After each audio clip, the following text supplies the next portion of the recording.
Hello everyone, welcome to the Breaking News Now channel. Here you will always be well informed. Leave your like and subscribe to the channel. Thank you very much for watching the video. Turns out, Chris Rock is still really angry at Will and Jada Pinkett Smith.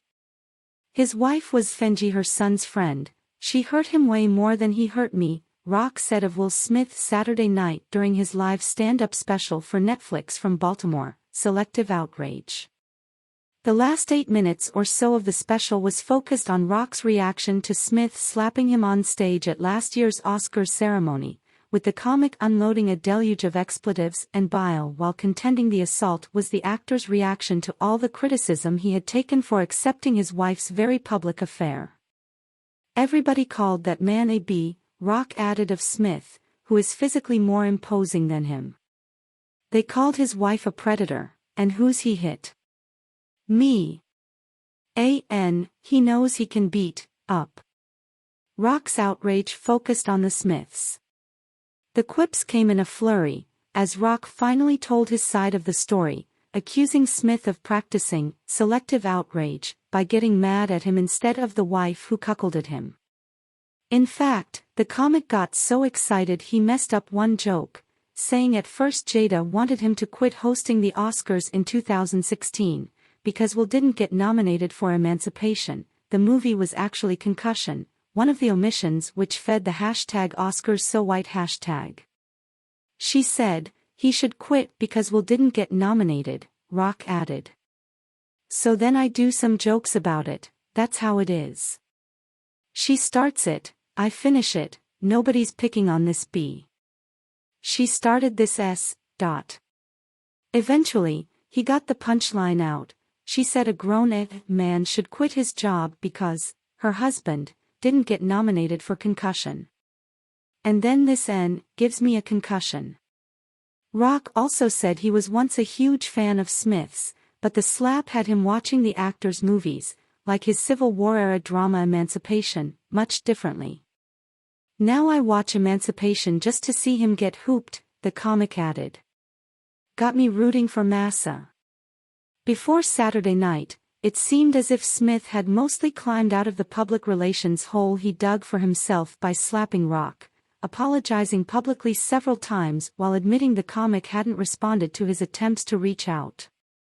One reason Smith may have been able to rebuild his image somewhat is because Rock wasn't speaking publicly about the incident, so the guy who was slapped wasn't giving his perspective. Until now.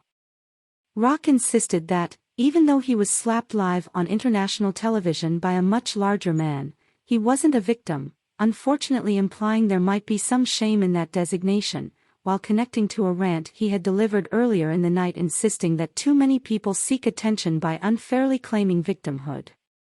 "I'm not a victim, baby, you will never see me on Oprah or Gayle crying," the comic said.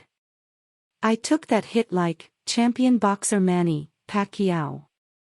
He may not have been crying, but Rock's anger over the incident seemed fresh as if it had just happened last week.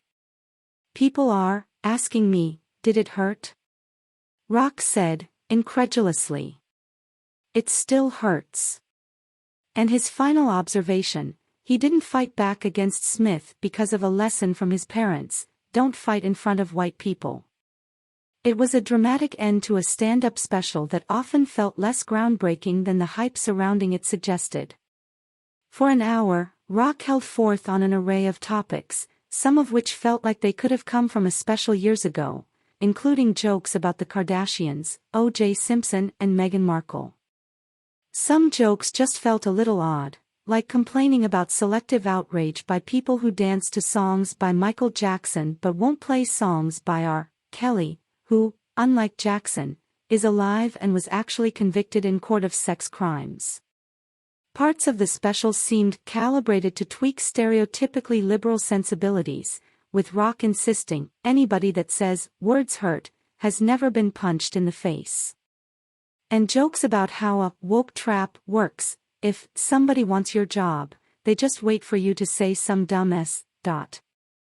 On abortion, women should have the right to kill a baby until he's 4 years old.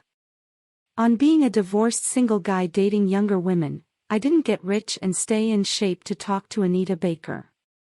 I'm trying to Doja Cat. On why the power of women's beauty gives them dominance over men, Beyoncé is so fine, that if she worked at Burger King, she could still marry Jay-Z. Now if Jay-Z worked at Burger King. Rock stalked the stage with energy and the practiced cool of a longtime stand-up comedy legend, even while admitting he'd gotten his own daughter kicked out of a Tony High School to teach her a lesson, claiming that she, his ex-wife and their lawyer were likely finding out he asked the school to expel her by watching the Netflix special. Comedy from a guy who has been rich and famous a while. Because Rock is a comedy pro, a lot of the special was entertaining and some of it was poignant, including his reflections on having a mother who grew up in segregation who is now able to visit her granddaughter studying at culinary school in France. I also loved his observation that the January 6th riots were white men trying to overthrow the government that they already run. But some of it also felt like the kind of comedy you might expect from a guy who has been rich and famous for so long. His view of the world is clouded by the bubble of privilege he lives in. For example, Rock's version of the tired, "my pronouns are" joke is that he self-identifies as poor, despite his riches, and his pronoun is broke. It didn't help that Netflix hyped the show with both pre- and post-concert specials that felt a bit labored.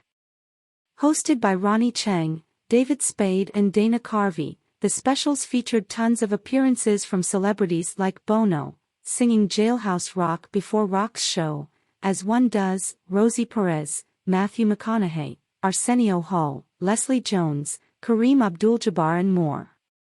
They offered the kind of glad-handing display Rock himself likely would have skewered, had he been forced to sit through it.